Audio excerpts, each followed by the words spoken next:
Suamiku ternyata CEO. Bab 068. 2 hari setelah acara ulang tahun, Estiana akhirnya mantap untuk meminta maaf kepada Rhea, dan hari ini adalah hari di mana ia memutuskan untuk bicara, karena sejak pesta ulang tahun Rhea, perasaan bersalah menghantuinya tanpa henti. Ia harus meminta maaf, harus mengakui semuanya. Dan sejak tadi pagi, ia gelisah di dalam kamarnya. Pandangannya terus mengarah ke jendela yang menghadap taman kecil di belakang rumah keluarga Prana.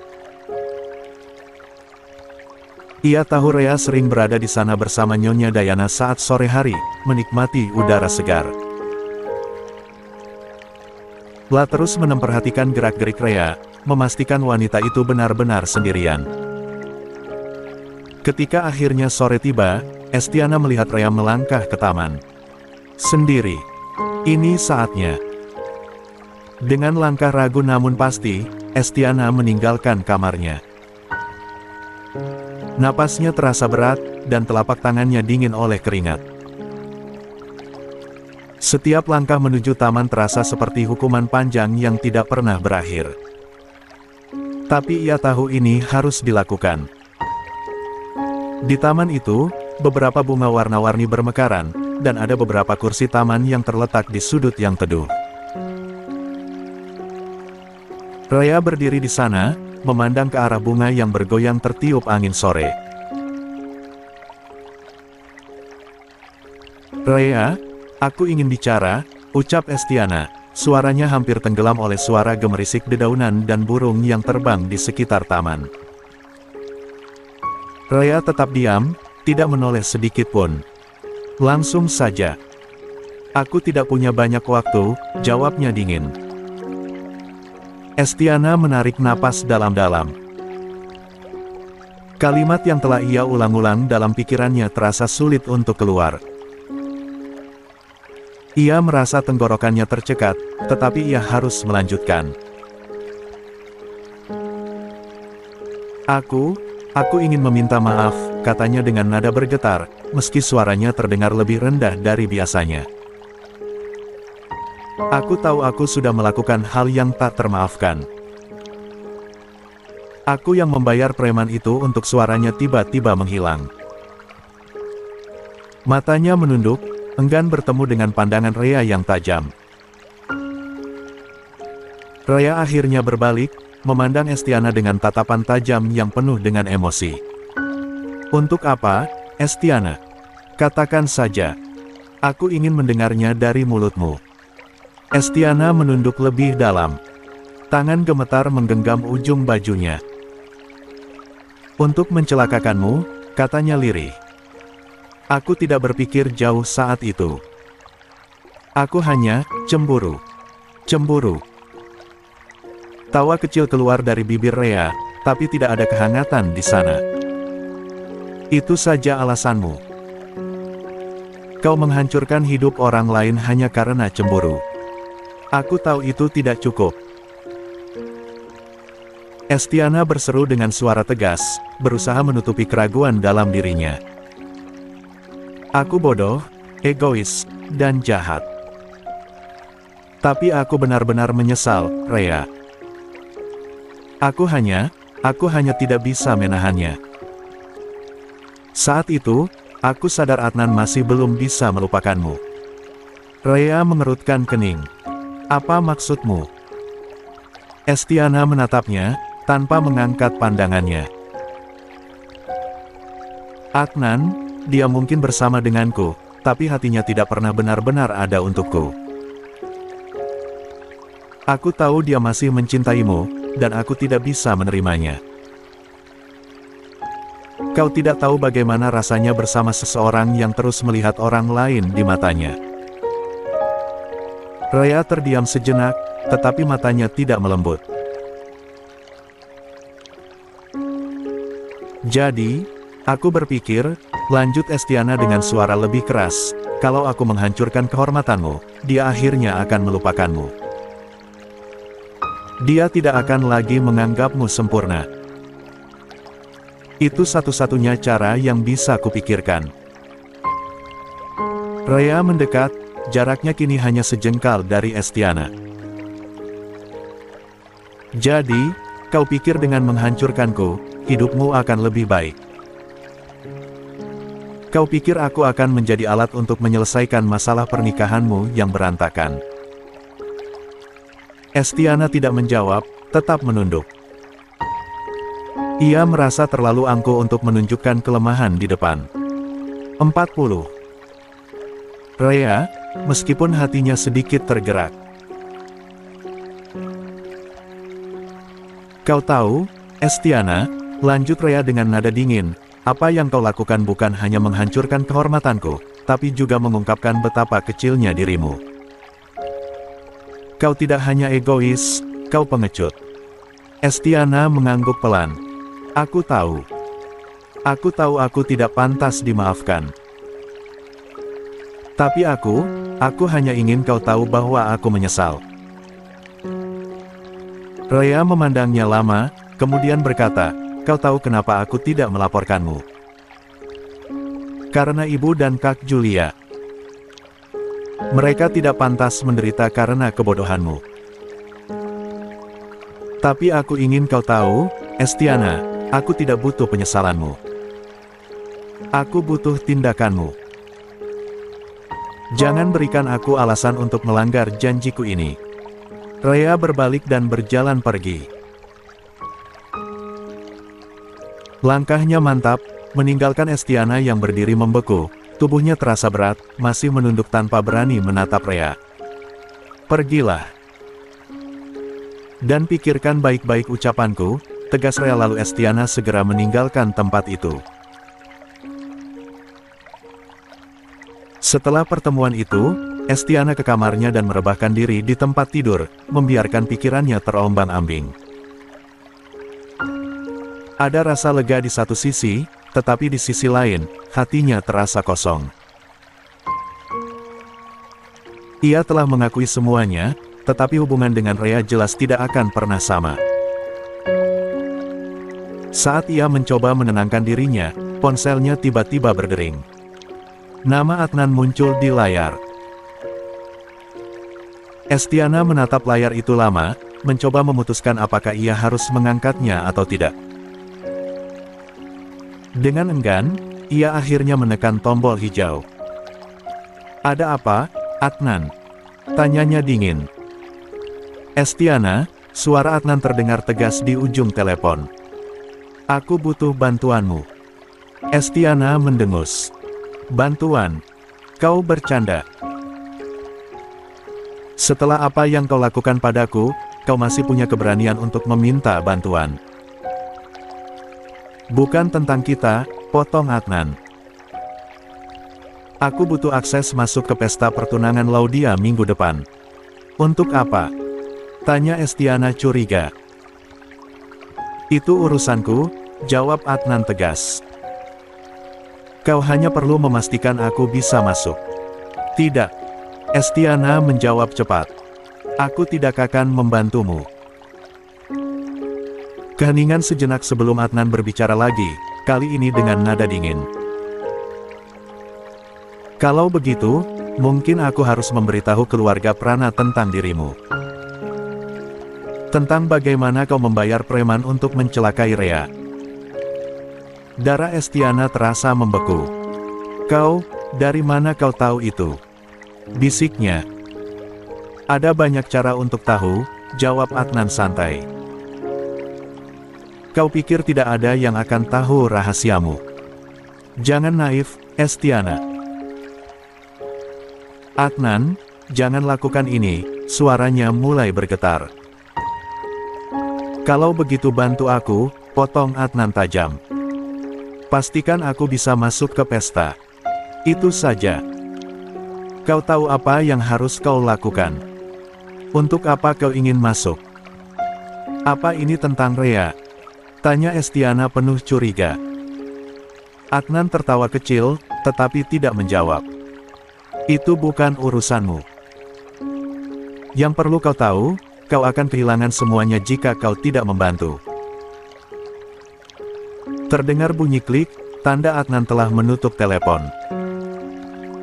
Estiana menjatuhkan ponselnya ke atas ranjang, matanya menatap kosong ke arah jendela.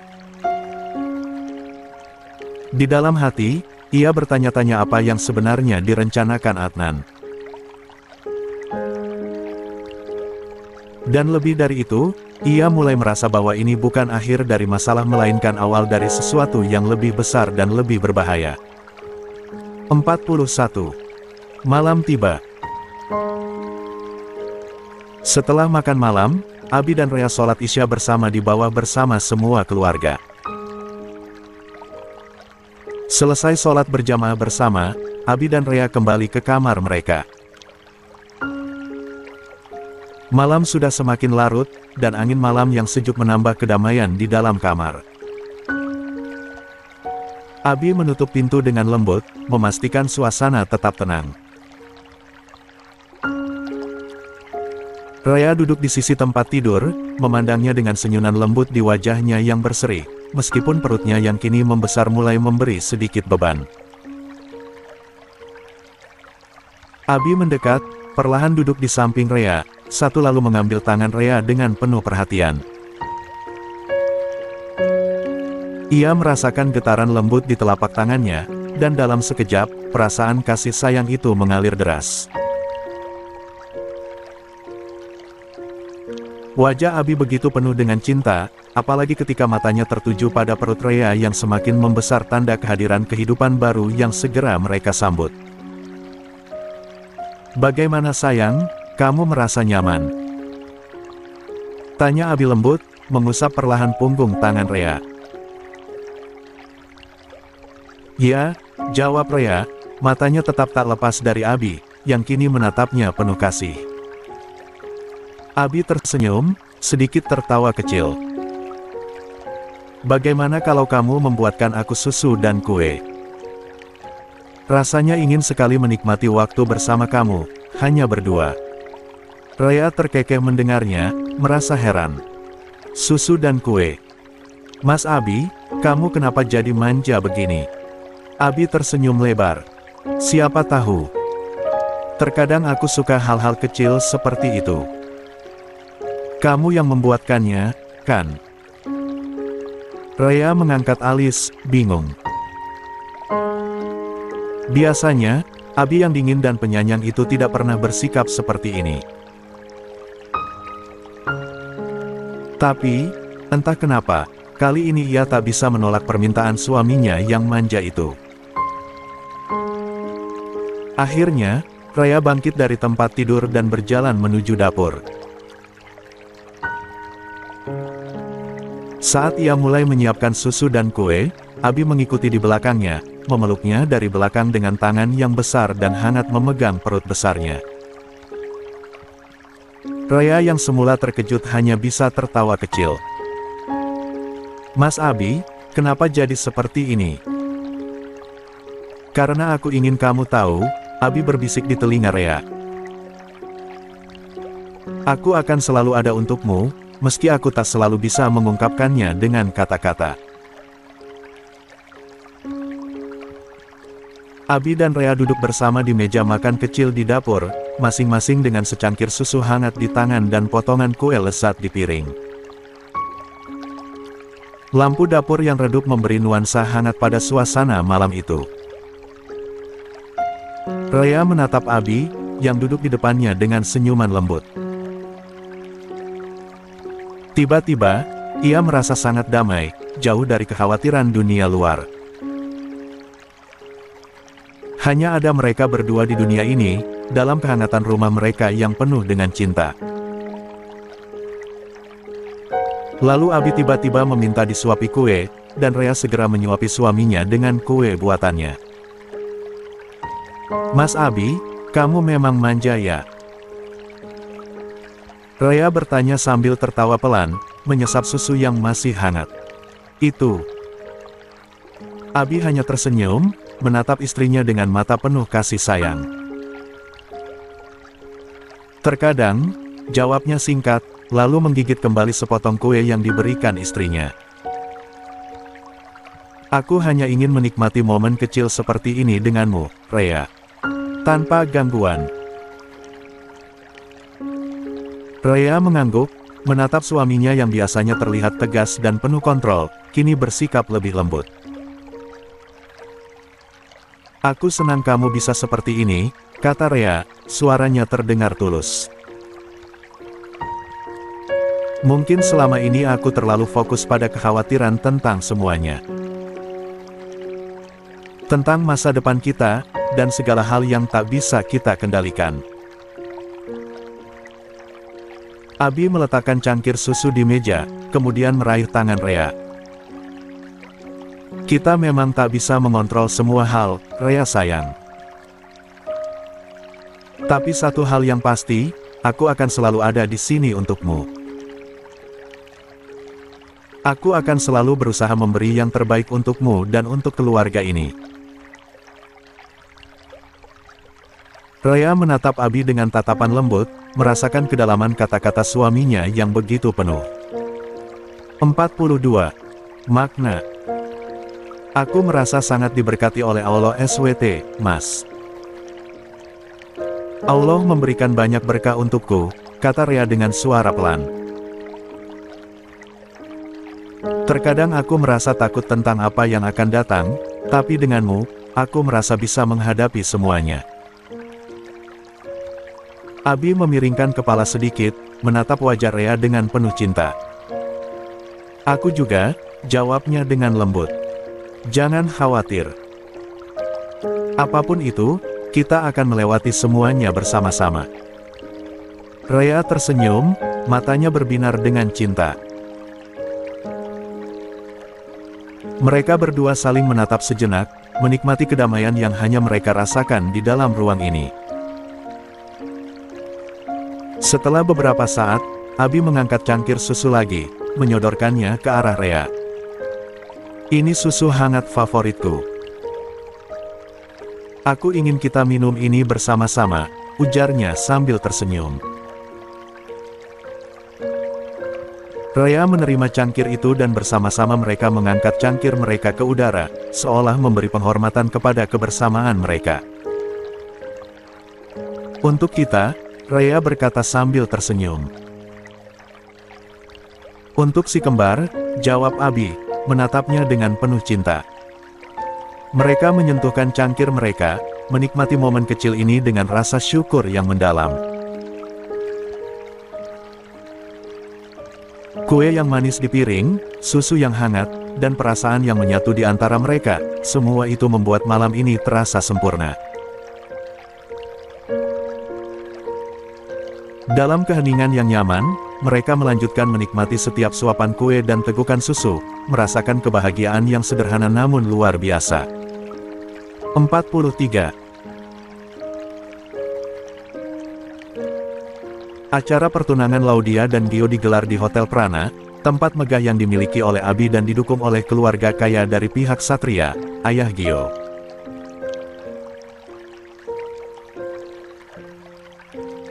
Hotel ini selalu menjadi tempat bagi kalangan kelas atas untuk mengadakan acara penting, dan malam ini, ballroom besar dipenuhi oleh tamu undangan yang datang untuk menyaksikan pertunangan dua insan yang telah menjalin hubungan lama ini. Namun di antara semua tamu yang hadir, ada seorang wanita yang terasa canggung di tengah keramaian Utari.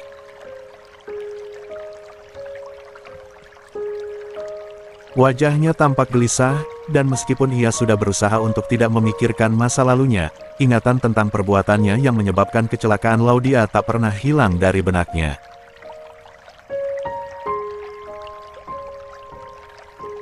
Ia tahu bahwa meskipun Laudia sudah sembuh, namun luka emosional yang pernah terjadi tetap ada, dan itu adalah salah satu hal yang membuat Utari merasa malu untuk datang ke acara ini. Tapi karena permintaan Rhea, kakaknya, Utari memaksakan diri untuk datang. Rhea sudah meminta izin kepada Laudia, dan dengan hati yang lapang, Laudia mengizinkan Rhea untuk mengundang Utari. Utari berdiri di lobi Hotel Prana, memerhatikan suasana pesta yang megah. Orang-orang berkelas, berlalu lalang di antara meja-meja berhiaskan bunga mawar merah dan lilin-lilin yang menyala lembut. Tamu-tamu yang hadir berbicara dalam nada ceria, namun bagi Utari, perasaan malu tak kunjung hilang. Dengan langkah ragu, Utari diantar oleh seorang pengawal menuju sebuah ruangan di mana Laudia sedang bersiap-siap untuk acara pertunangannya. Di dalam sana, Raya sudah menunggu. Utari memberi salam sebelum masuk, dan Raya serta Laudia membalasnya dengan senyuman. Pengawal yang mengantar Utari segera keluar setelah melihatnya masuk ke dalam ruangan. Ruangan itu tidak besar, namun terasa intim, dengan sofa besar di sudut dan lampu yang dipasang rendah di atas meja rias. Selamat ya, Laudia. Aku benar-benar senang melihatmu bisa sampai di sini, ujar Utari dengan suara lembut, berusaha untuk tidak terdengar terlalu canggung. Laudia tersenyum hangat, senyum yang berbeda dari dulu. Terima kasih, Utari. Aku baik-baik saja, jangan khawatir, jawab Laudia. Suaranya terdengar tulus, meskipun Utari bisa merasakan sedikit ketegangan dalam percakapan mereka. Namun, kali ini Laudia tidak lagi ketus seperti dulu. Laudia tampaknya sudah bisa menerima kehadiran Utari. Raya, yang duduk di samping mereka, memecah keheningan. Ayo duduk, Utari. Aku ingin mendengar kabarmu setelah sekian lama. Ia mengajak Utari duduk di sofa berdua sementara Laudia masih didandani oleh penata rias yang sibuk dengan riasannya. Utari duduk dengan hati yang berat, namun mencoba untuk tampak santai. Aku memulai usaha sendiri. Usaha apa? Tanya Raya tampak penasaran. Toko makanan dan toko online. Belum terlalu ramai sih Kak, tapi lumayan untuk pemasukan setiap bulannya. Selama ini, Utari tidak pernah lagi berfoya-foya seperti sebelumnya. Ia fokus mencari uang untuk masa depannya. Ia bahkan menjual mobilnya untuk modal usaha. Tabungannya pun hampir habis demi modal usahanya tersebut. Ia tidak hidup senyaman dulu, namun setidaknya, dia bisa berdiri di atas kakinya sendiri sekarang. Raya tersenyum mendengar Utari punya usaha. Aku bangga padamu, Utari. Aku tahu itu tidak mudah, tapi kau sudah berhasil melewatinya.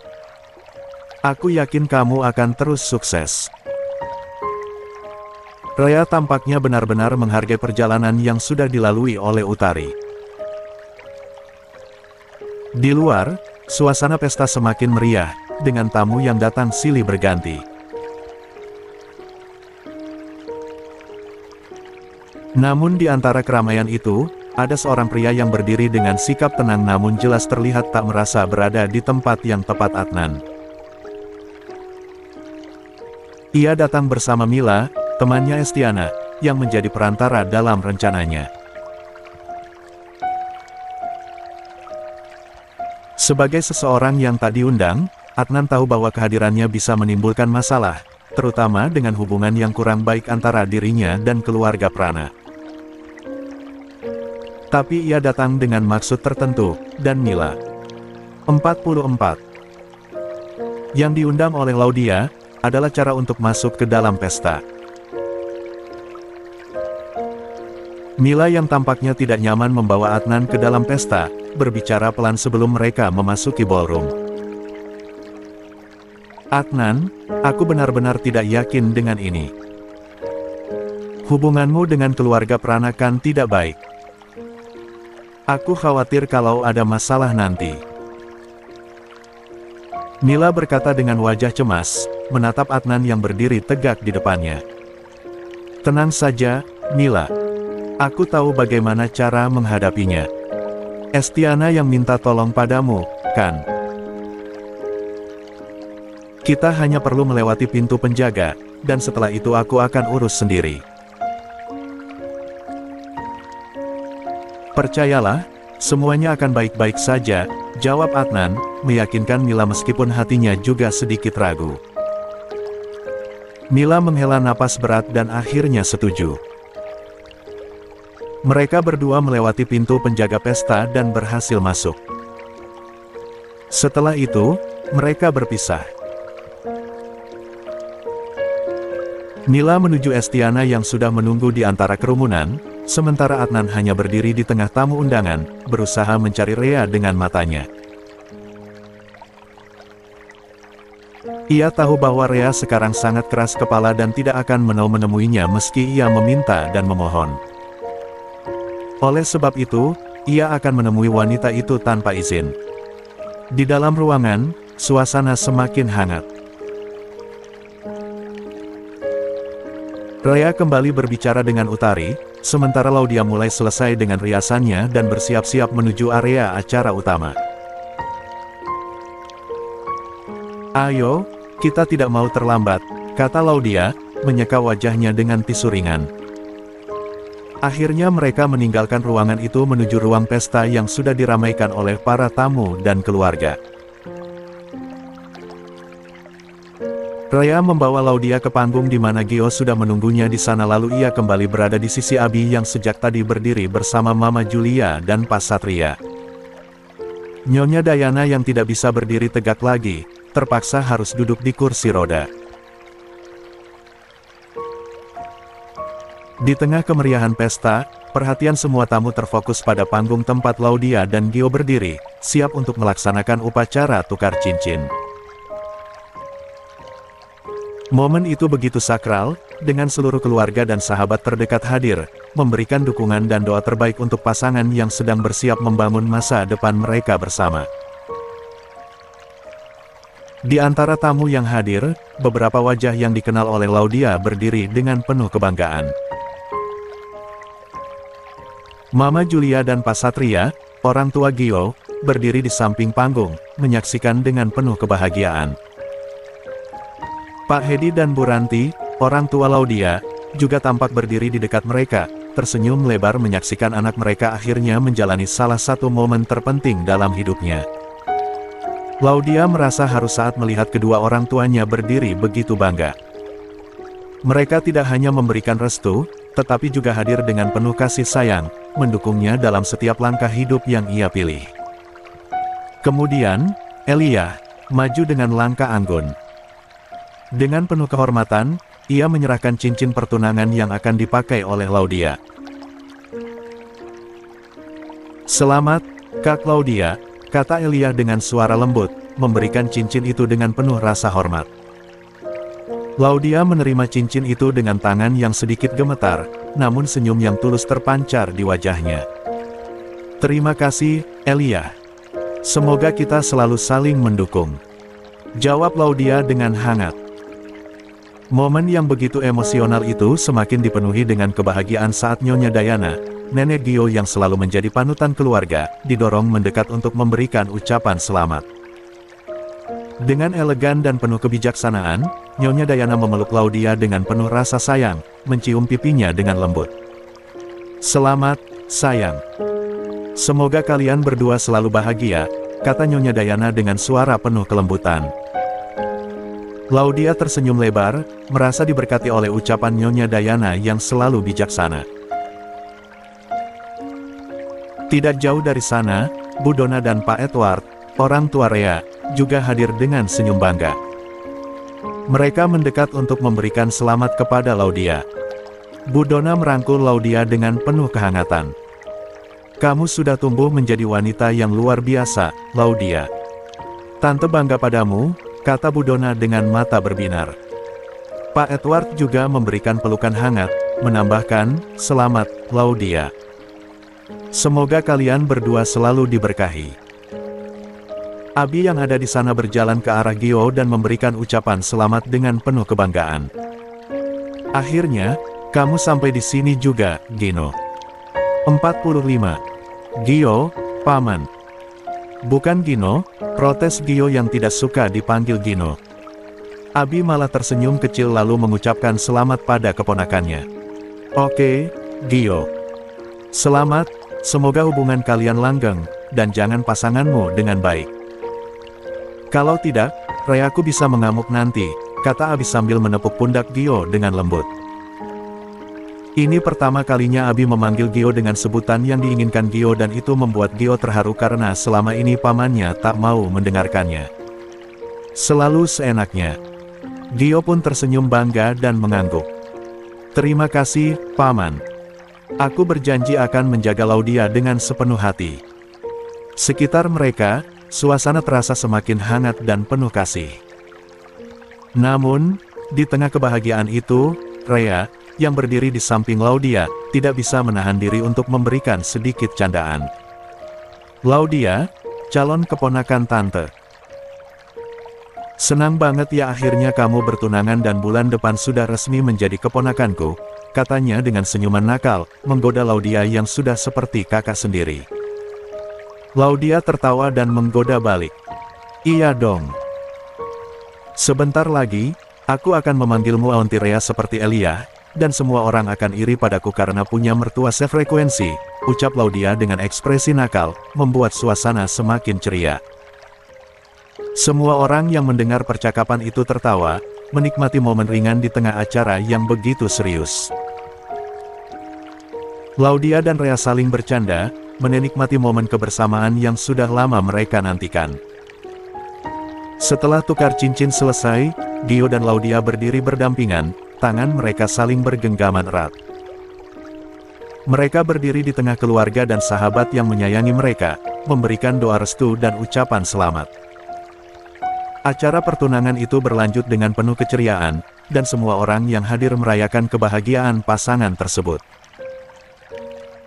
Tamu-tamu berdansa, berbincang, dan menikmati hidangan lezat yang disajikan. Pesta itu benar-benar menjadi simbol dari awal yang baru bagi Gio dan Laudia. Sementara itu, di sudut lain ruangan, Utari berdiri memandangi semua yang terjadi.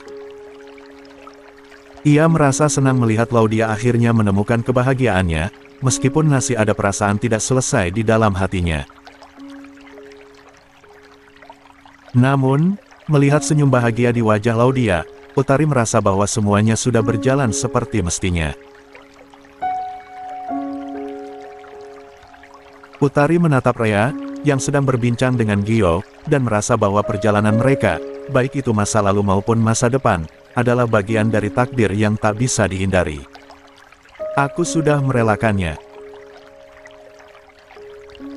Semoga kalian selalu bahagia dan semoga semuanya lancar sampai hari pernikahan, bisiknya pada dirinya sendiri dan tanpa sadar air mata menetes. Sambil mengusap air mata yang menetes, Utari melangkah keluar dari ballroom, memberikan ruang bagi dirinya untuk memulai babak baru dalam hidupnya dan menemukan orang yang menerima kekurangannya. 46. Rea berdiri di sudut ruangan, berusaha menenangkan rasa sakit di punggungnya yang semakin menjadi-jadi. Perutnya yang besar membuatnya sulit berdiri tegak, namun duduk pun tak membuatnya merasa lebih baik.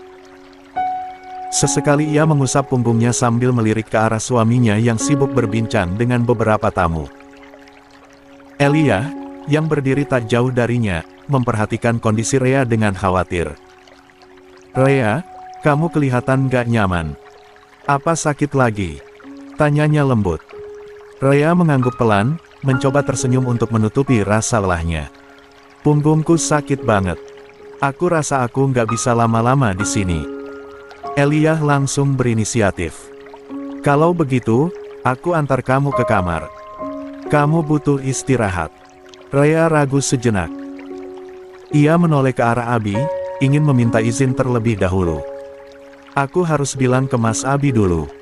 Aku nggak mau dia khawatir. Elia mengangguk mengerti. Bersama-sama, mereka berjalan mendekati Abi. Aku mau ke kamar dulu, Mas Bibi. Punggungku sakit, ujar Rea lembut. Abi, meski sibuk dengan pembicaraannya, segera mengalihkan perhatian ke Rea. Ia memegang tangannya sejenak, lalu mengangguk. Baiklah. Istirahat yang cukup, ya.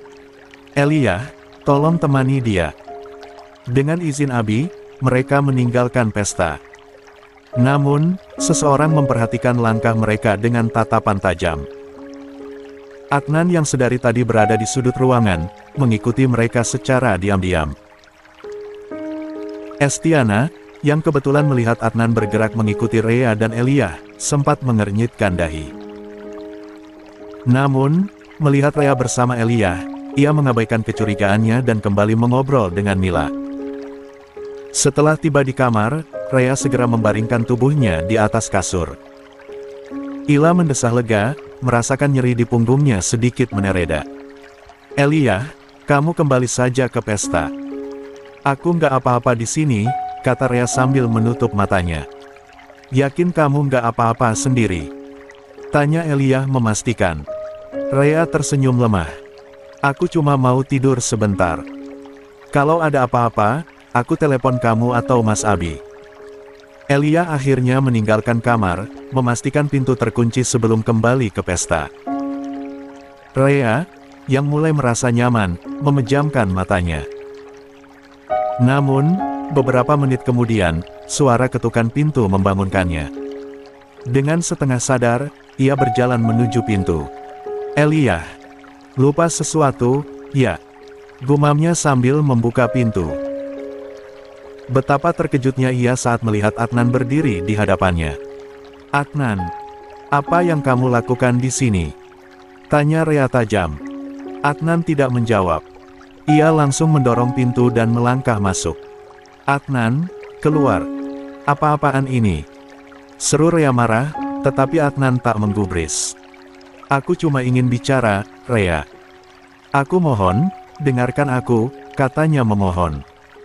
Tidak ada yang perlu dibicarakan. Keluar sekarang, atau aku panggil keamanan. Namun, Adnan tak mundur. Rea, aku tahu aku salah. Aku tahu aku bodoh karena meninggalkanmu.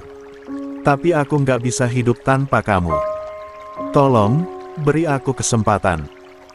Rea melipat tangan di dadanya, menahan rasa jijiknya. Kesempatan? Kamu serius? Setelah kamu tinggalkan aku demi perempuan lain. Setelah aku hampir menikah denganmu. Sekarang kamu muncul lagi dan mengemis seperti ini. 47. Aku tahu aku salah. Tapi aku yakin kamu masih mencintaiku, Rea. Aku tahu hatimu belum berubah, ujar Adnan dengan nada putus asa. Rea tersenyum sinis. Hatiku sudah berubah sejak lama. Aku mencintai suamiku, dan kamu, Adnan, adalah masa lalu yang sudah kubuang jauh-jauh. Adnan, yang putus asa, tiba-tiba berlutut di depan Rea. Aku mohon, Rea, aku nggak bisa hidup tanpamu. Melihat tindakan Adnan, Rea merasa muak. Ia memandangnya dengan penuh kemarahan. Kamu ini menyedihkan, Adnan. Pergi sebelum aku benar-benar kehilangan kesabaran. Namun, Adnan malah mengubah pendekatannya, menjelek-jelekkan Abi. Suamimu itu nggak pantas untukmu, Rea. Dia cuma memanfaatkan kamu. Plak. Sebuah tamparan keras mendarat di wajah Adnan. Jangan pernah bawa nama suamiku ke dalam omong kosongmu. Kamu bukan siapa-siapa bagiku, Adnan. Adnan masih berlutut di depan Rea, matanya memohon, tetapi nada suaranya mulai berubah menjadi lebih putus asa. Rea, aku tahu aku salah. Tapi tolong, beri aku kesempatan kedua. Aku nggak bisa hidup tanpa kamu, ucap Adnan, tangannya mencoba meraih ujung gaun Rea. Rea mundur selangkah, menatap Adnan dengan penuh kebencian. Kamu mau bicara soal kesempatan? Kesempatan itu sudah aku berikan, Adnan sebelumnya. Dan apa yang kamu lakukan?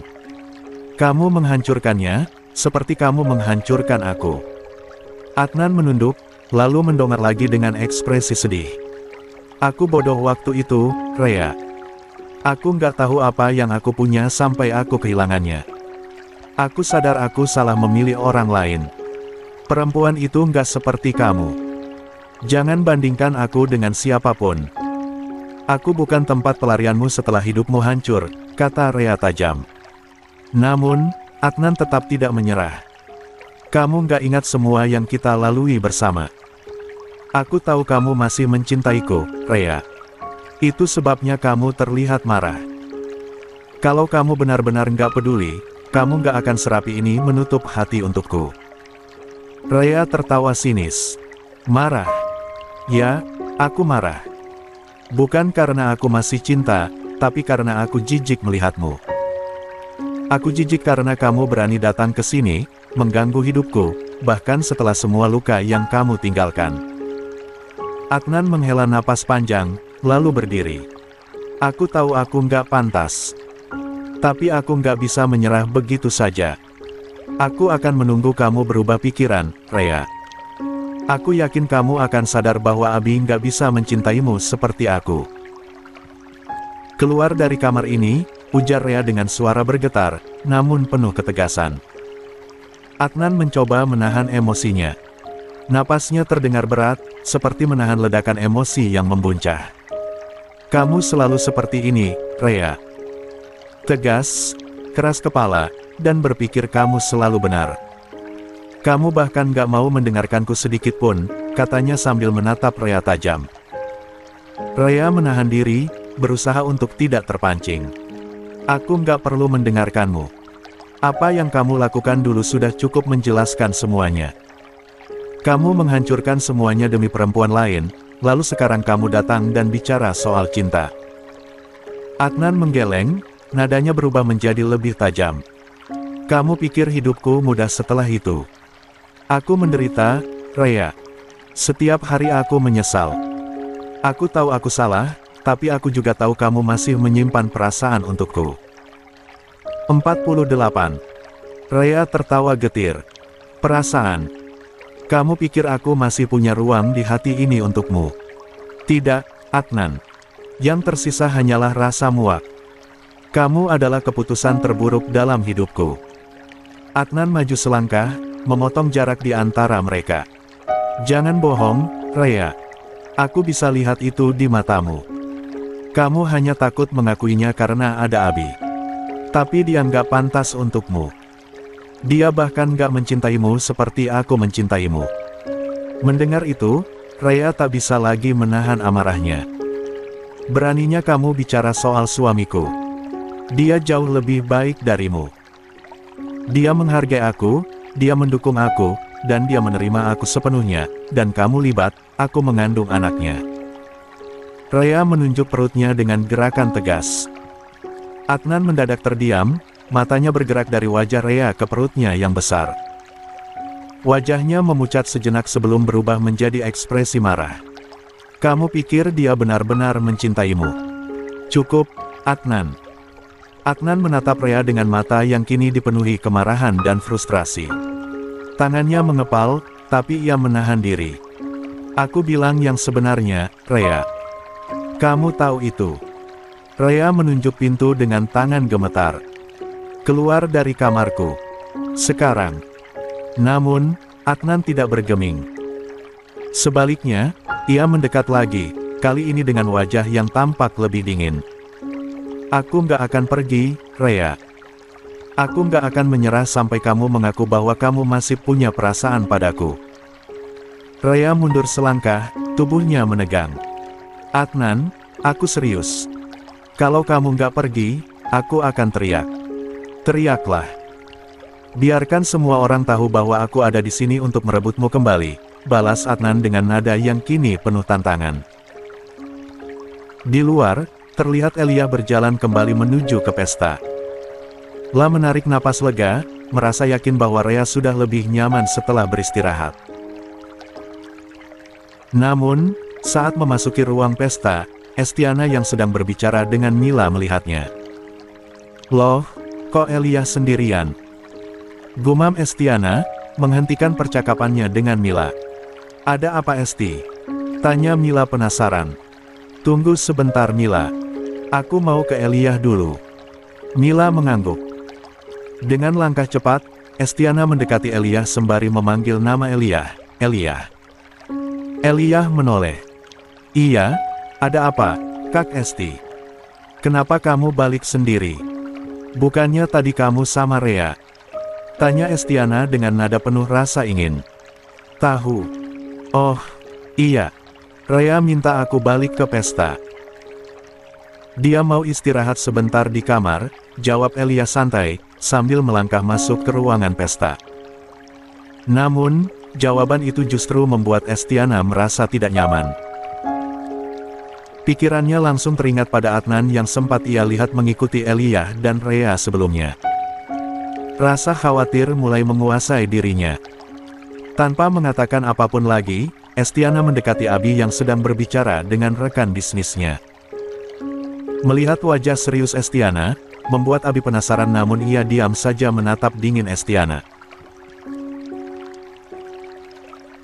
Paman, saya merasa ada yang tidak beres dengan Rea, kata Estiana, suaranya menurun agar tidak menarik perhatian tamu lain. Alis Abi mengernyit. Rea, bukannya dia sudah balik ke kamar? Iya, tapi tadi saya lihat Adnan mengikuti Rea dan Elia, kata Estiana ragu. Dan barusan Elia balik sendiri. 49. Ke pesta. Nama Adnan membuat Abi langsung mematung. Napasnya terhenti sesaat, tapi kemudian wajahnya berubah gelap. Adnan.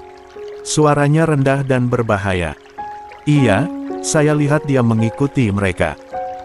Saya nggak tahu apa yang dia rencanakan, tapi saya pikir paman harus tahu, tambah Estiana.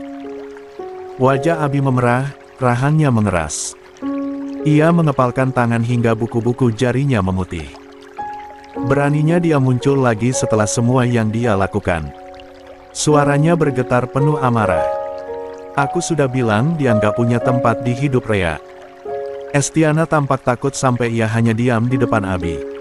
Abi tidak menunggu lama. Tanpa pamit kepada tamu atau rekan-rekannya, ia langsung berjalan cepat menuju pintu keluar pesta. Langkahnya penuh dengan kemarahan dan kekhawatiran yang tak bisa ia sembunyikan. Abi, tunggu, ada apa? Julia yang melihat Abi panik segera mendekati Estiana. Adnan, jawab Estiana singkat. Dia mungkin mengganggu Rea, Ma. Tanpa sadar, Estiana melontarkan kalimat yang justru membuat Mama Julia bingung dan penasaran. Apa maksudmu, Esti? Kenapa Adnan mau mengganggu Rea? Sebenarnya Adnan itu. Saat Estiana hendak menjawab, Satria datang dan bertanya, ada apa, Julia? Kenapa Abi pergi? Julia tersadar bahwa ia harus segera menyusul Abi. Tanpa menjawab pertanyaan Satria, ia langsung berlari, khawatir akan terjadi sesuatu yang tidak diinginkan. Mama, tunggu. Estiana mencoba mencegah, tapi akhirnya ia ikut berlari menyusul. Melihat mereka pergi, Satria juga ikut mengikuti istrinya. Mereka akhirnya menemukan Abi sudah berdiri di depan lift, menekan tombol dengan kasar. Matanya tajam, penuh kemarahan yang membara, hampir seperti hendak membunuh. Julia mencoba berbicara untuk menenangkan. Abi, tenang. Kita nggak tahu pasti apa yang terjadi, katanya lembut. Abi menoleh dengan tatapan gelap penuh amarah. Aku nggak perlu tahu pasti. Kalau dia menyentuh Rea, aku nggak akan memaafkannya. Adnan sudah cukup menghancurkan hidup Rea sekali. Aku nggak akan biarkan itu terjadi lagi. 50. Pintu kamar hotel terbuka dengan keras, menghancurkan keheningan yang mengisi ruangan. Abi berdiri tegak di ambang pintu, rahangnya terkunci dengan penuh kemarahan. Tatapannya tajam dan penuh amarah, seolah ingin melukai Adnan yang dengan tega memegang erat lengan Rea. Di belakang, Julia, Satria, dan Estiana mengawasi situasi dengan ekspresi tegang. Kekhawatiran jelas terpancar di wajah Julia, sementara Estiana tampak lebih pucat, wajahnya tertunduk, seolah menyembunyikan rasa bersalah yang semakin mengganggu pikirannya. Beraninya kau masuk ke kamar ini? Teriak Abi, matanya melotot menatap Adnan. Adnan mengejeknya dengan senyum jahat. Di lantai, ponsel Rea tergeletak dengan layar retak, seperti memperingatkan perlawanan yang sia-sia sebelumnya. Lepaskan tangannya. Suara Abi menggelegar, penuh ancaman, seperti seekor singa yang siap menerkam musuhnya. Adnan hanya terkekeh, mencoba mengecilkan kehadiran Abi. Santai saja, Tuan Prana. Kami hanya berbicara. Anda terlalu berlebihan, ujarnya dengan nada ejekan yang menusuk hati Abi. Amarah Abi semakin memuncak. Ini saatnya menunjukkan pada Adnan bahwa ia bukan orang yang mudah diintimidasi. Tanpa peringatan, tinju Abi melayang ke wajah Adnan, menghantamnya keras hingga lelaki itu terhuyung ke belakang. Darah mengalir dari sudut bibir Adnan. Abi! Julia berteriak panik dari belakang. Abi, hentikan. Jangan lakukan ini. Satria mencoba menarik Abi, namun tubuhnya lebih kuat. Abi tak peduli. Tinju kedua mendarat di rahang Adnan, membuatnya terjatuh ke lantai. Saat itu, Pak Edward, Elia, dan Bu Donna muncul. Bu Donna dan Elia tampak bingung, hanya bisa mendekati Rhea yang tampak ketakutan, berusaha menenangkannya. Kau pikir aku akan membiarkanmu menyentuhnya? Kau kira kau bisa melakukan apapun yang kau mau di sini? Dasar kurang ajar! Teriak Abi penuh emosi. Adnan bangkit perlahan, meski wajahnya sudah bengkak, ia masih tersenyum licik. Asal tahu saja, Rhea mencintaiku, Tuan Prana. Selalu mencintaiku. Kau hanya penghalang kecil di antara kami. Kalau saja, ujarnya dengan nada mengejek, dia sudah semakin tidak waras sampai menunjukkan sikap arogannya di depan Abi. Mata Abi semakin gelap. Ia meraih kerah kemeja Adnan, menariknya seperti kain tak berharga. Bagaimana bisa dia mencintaimu? Kata Abi, matanya melotot menatap Adnan yang tampak tidak waras. Tinju ketiga melayang, lebih keras dari sebelumnya, membuat Adnan tersungkur. Apa kau pikir kehadiranmu dan semua omong kosongmu bisa menghancurkan hubunganku dengan istriku? Aku tahu, kau datang hanya untuk meyakinkanku tentang hubungan kalian.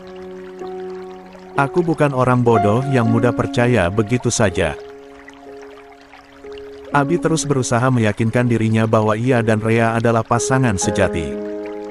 Abi, cukup. Kamu bisa membunuhnya kalau terus memukulnya. Teriak Julia hampir histeris, mencoba menghentikan adik lelakinya. Abi, hentikanlah. Aku tahu dia sudah berani datang ke kamar Rhea, tapi ingat ini pesta. Jangan sampai orang-orang datang dan melihat kejadian ini. Aku tidak mau ada gosip buruk tentang anakku, sahut Tuan Edward, khawatir nama baik Rhea rusak. Rhea berdiri di belakang Abi, tubuhnya gemetar, air mata mengalir di pipinya. Satria segera mengendalikan situasi, merogoh ponselnya, dan menghubungi keamanan hotel. Bawa dia keluar sekarang, perintahnya pada pengawal yang tiba beberapa menit kemudian. Pengawal mengangkat tubuh Adnan yang penuh luka. Meski wajahnya berdarah, Adnan masih berteriak pada Rhea, "Rhea, kau tahu kau mencintaiku. Ini belum selesai." 51. Dasar orang tidak waras. Umpat Bu Donna menatap penuh amarah ke arah Adnan yang sudah seperti orang. Gila. Abi berdiri di tengah ruangan, napasnya terengah-engah. Matanya perlahan kembali normal, namun kemarahan masih tampak jelas. Ia menatap Rhea yang terduduk lemah di tepi kasur, dirangkul Bu Donna. Rhea. Suaranya rendah, datar, namun terkendali. Rhea mengangkat wajahnya perlahan, air mata masih mengalir. Ya. Abi melangkah mendekat, berhenti beberapa langkah dari Rhea.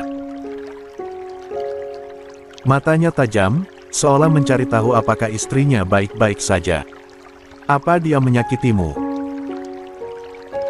Tanya Abi tegas, berusaha menenangkan hati dan memastikan bahwa Rhea aman. Rhea menggeleng cepat, meski suaranya masih gemetar. Tidak.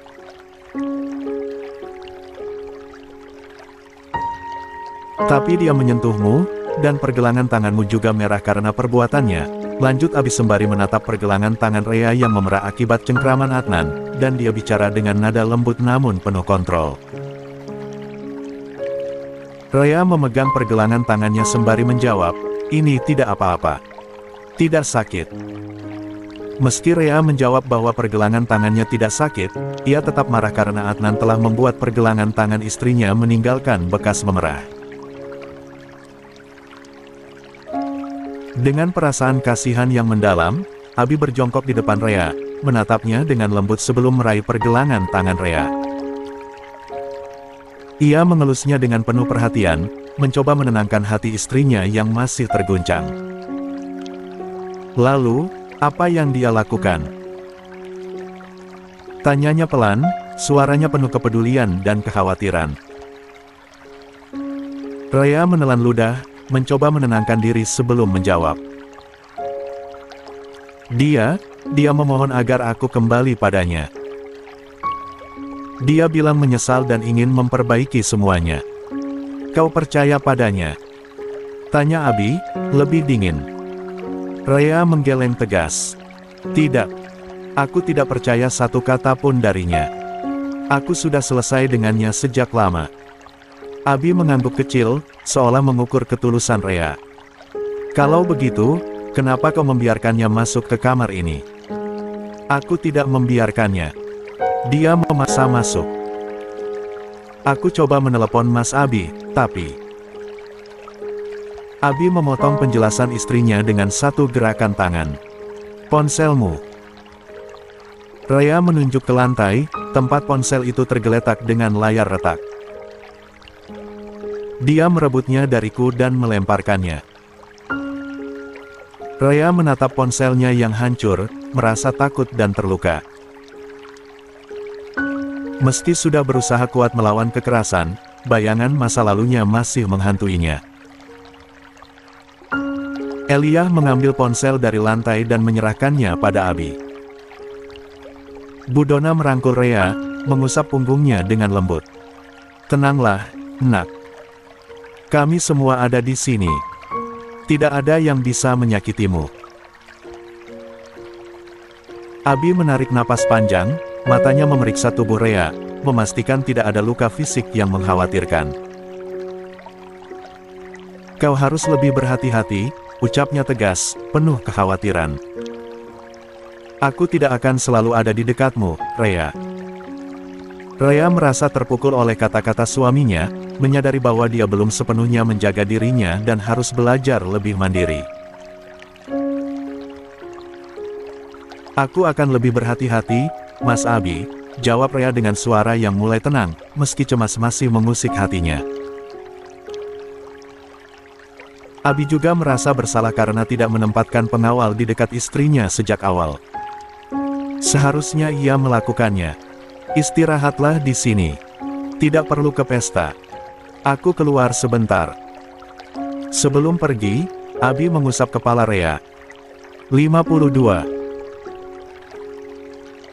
Dengan ekspresi penuh kasih sayang, satu lalu keluar untuk melakukan sesuatu.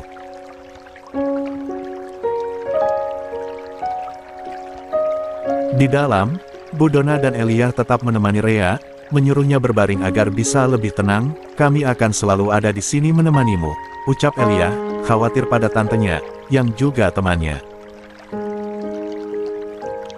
Julia yang sejak tadi penasaran dengan hubungan Rea dan Adnan, menarik Estiana keluar dari kamar. Dia membawa Estiana ke kamar sebelah, dan Satria juga ikut ke kamar tersebut karena melihat ekspresi marah di wajah istrinya. Duduk Estia. Titah Julia setelah berada di dalam kamar. Wajahnya serius dan dingin saat menatap Estiana yang baru saja duduk di sofa, menunduk penuh rasa bersalah.